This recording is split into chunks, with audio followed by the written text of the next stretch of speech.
Semisal kita mati atau terkena dengan ghost, maka ia akan mengulang lagi. Assalamualaikum warahmatullahi wabarakatuh. Kami dari kelompok 9 akan mempresentasikan tugas akhir PBO kami, yaitu membuat game yang berjudul game Pac-Man. Yang pertama itu di dalam model Java-nya ada line 1 itu untuk mendeklarasikan bahwa kelas model berada dalam paket Pac-Man.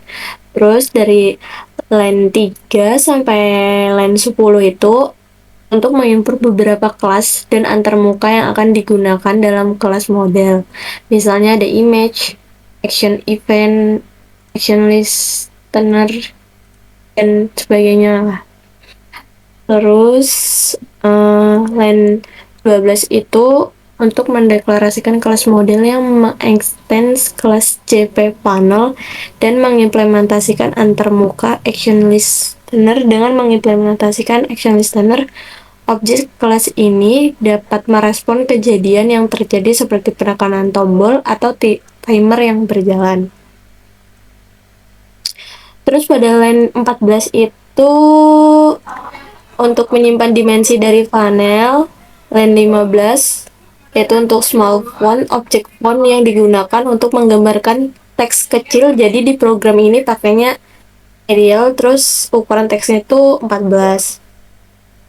Terus line 16 sampai 17 itu in game, dan di itu adalah variabel boolean yang digunakan untuk melacak apakah permainan sedang berlangsung atau apakah Pac-Man sedang mati. Terus line 19 yaitu variabel konstan untuk ukuran blok, yaitu ukurannya 24. Line 20 untuk jumlah blok per baris atau per kolomnya, itu ada 15. Line 21 itu untuk bagian ukuran layarnya. Jadi dia dikali sama jumlah blok per baris sama ukuran bloknya. Jadi ukuran layarnya itu 360. Terus line 22 itu untuk jumlah maksimum hantu. Jumlah itu ada 12. Dan 23 itu untuk kecepatan Pac-Man itu 4. Terus line 25, hal ini untuk menyimpan jumlah hantunya, yaitu ada 6. Line 26 jumlah nyawa Pac-Man dan skornya. Terus untuk line 28 itu untuk informasi tentang pergerakan Pac-Man dan hantu. Line 31 itu untuk menyimpan objek image untuk menampilkan gambar hati dan hantu. Terus untuk arah pergerakan Pac-Man itu ada up, down, left, dan right. Terus line 3335 itu untuk menyimpan informasi tentang posisi Pac-Man, arah yang diminta untuk dipindahkan oleh pemain, dan posisi yang diinginkan. Terus dari line 36 sampai 52 itu merupakan array level data yang menyimpan data peta permainan.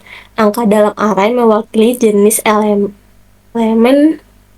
di peta, itu dinding, jalan, hantu, dan lain-lain. Terus line 5 sampai 57 itu untuk mengatur kecepatan yang valid, kecepatan maksimum, dan kecepatan saat ini untuk Pac-Man dan hantu. Terus line 5859 itu untuk menyimpan data layar peta permainan dalam bentuk array. Terus untuk objek timer untuk mengatur waktu dalam permainan. Terus untuk public model itu konstruktor untuk kelas model. Saat objek model dibuat, konstruktor ini akan dipanggil secara otomatis. Metode load image, init variables, dan init game dipanggil untuk melakukan inisialisasi awal permainan.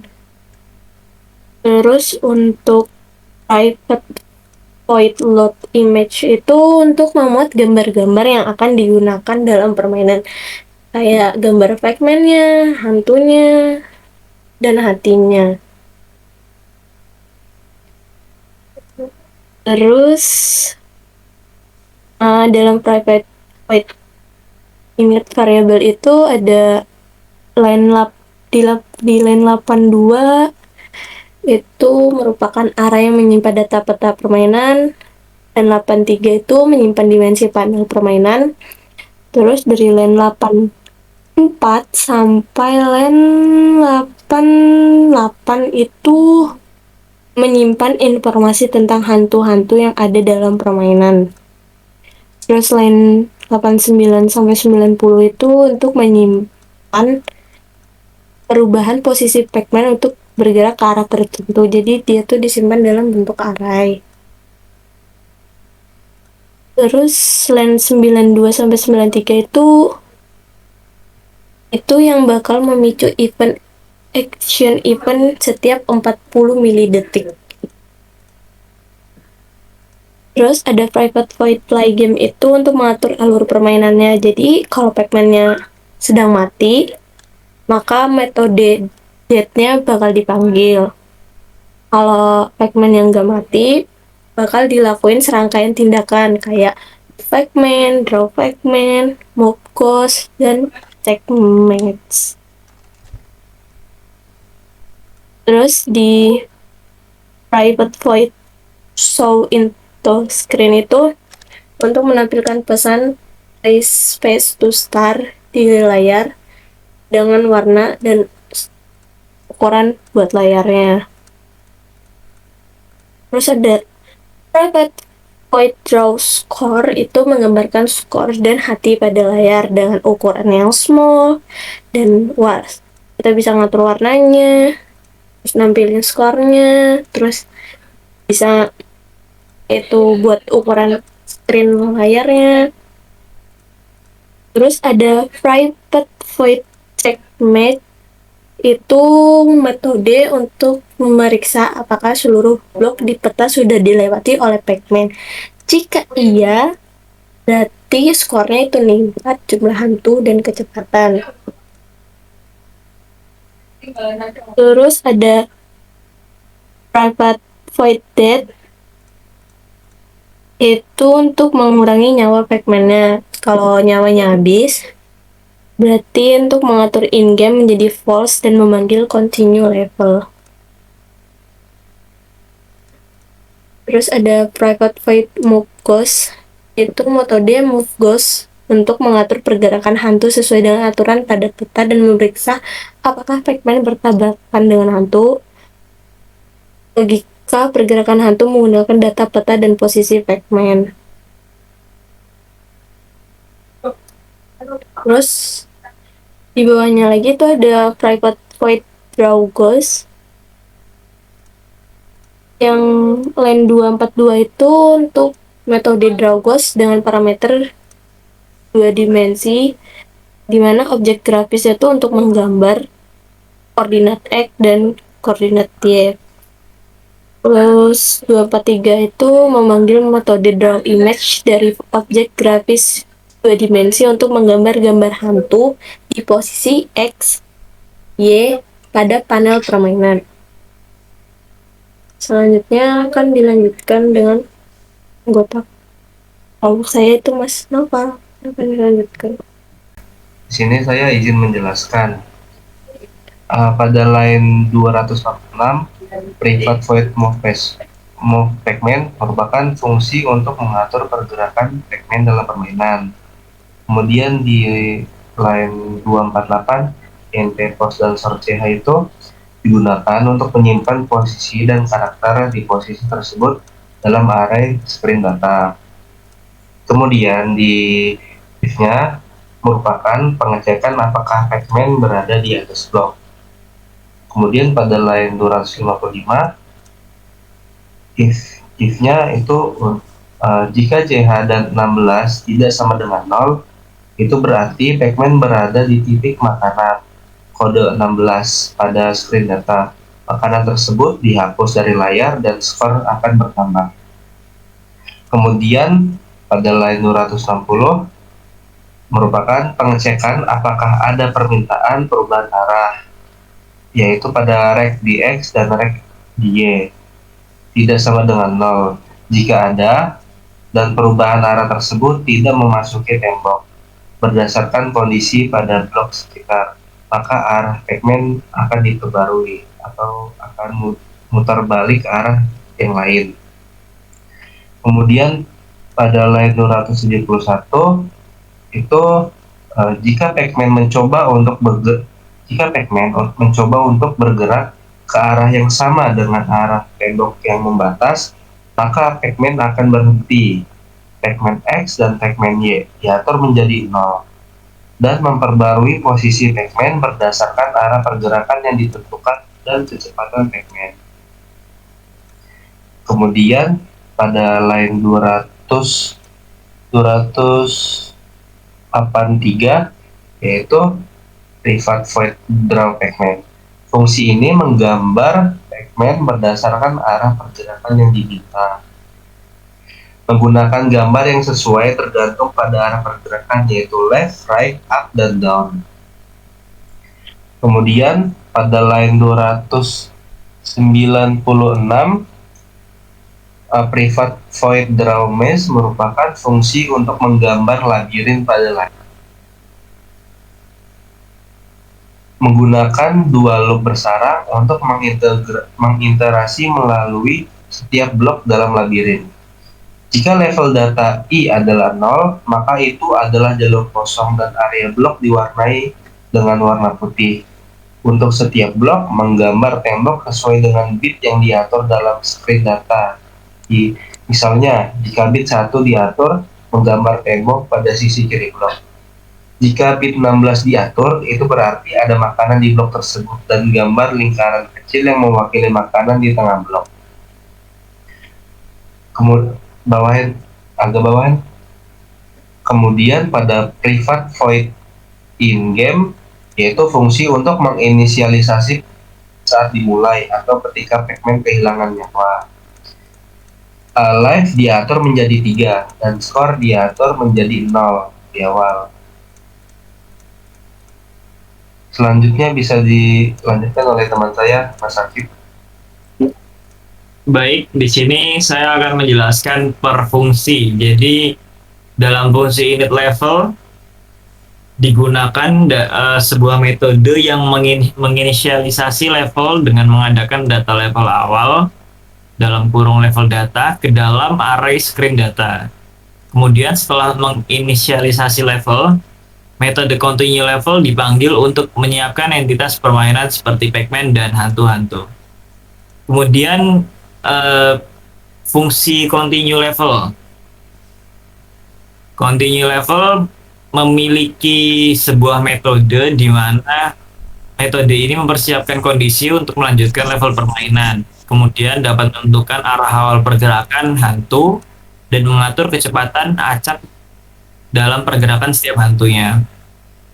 Dan juga fungsi ini dapat menetapkan posisi awal di mana Pacman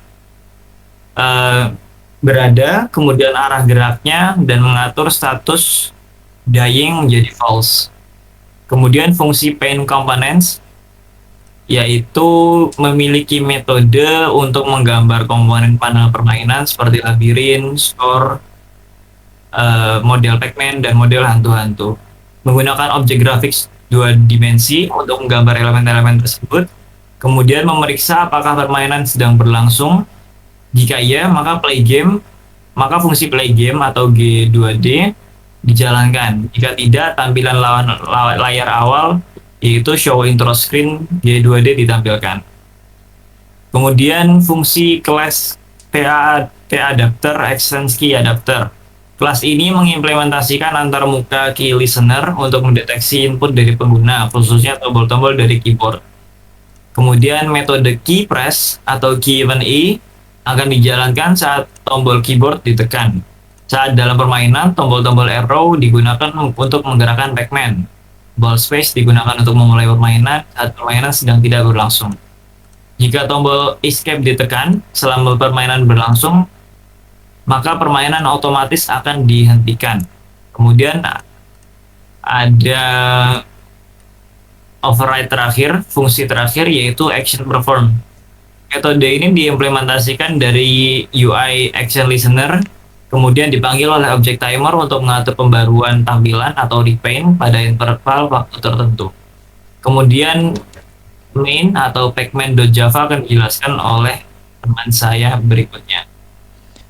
Baik, di sini saya akan menjelaskan pada bagian main yaitu pacman.java.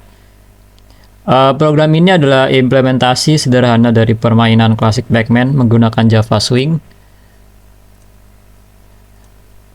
Mengimpor kelas yang diperlukan JFrame dari package javax.swing, dan pada bagian public class Pac-Man extend JFrame, kelas Pac-Man mengextend JFrame menandakan bahwa ini adalah jendela antarmuka pengguna grafis GUI ya.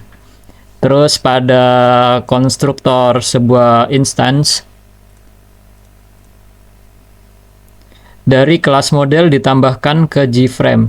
Kelas model kemungkinan merepresentasikan logika permainan dan komposisi GUI dari permainan Pac-Man. Terus yang pada bagian terakhir public static void main string. Metode main adalah titik masuk program.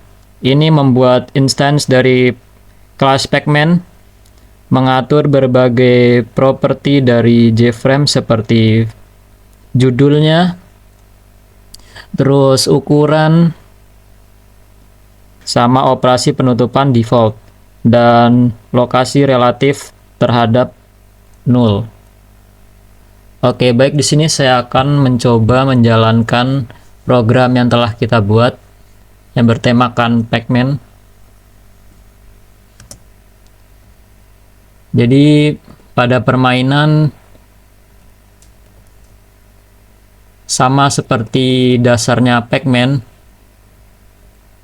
seorang Pac-Man dia mencari makannya melewati rintangan, yaitu rintangannya Ghost itu sendiri. Semisal kita mati atau terkena dengan Ghost, maka ia akan mengulang lagi. Nah, di sini dia memiliki batas nyawa, yaitu batasnya 3.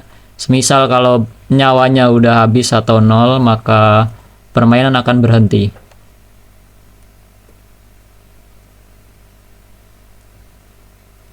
Ya, seperti itu. Sekian dari kami kelompok 9.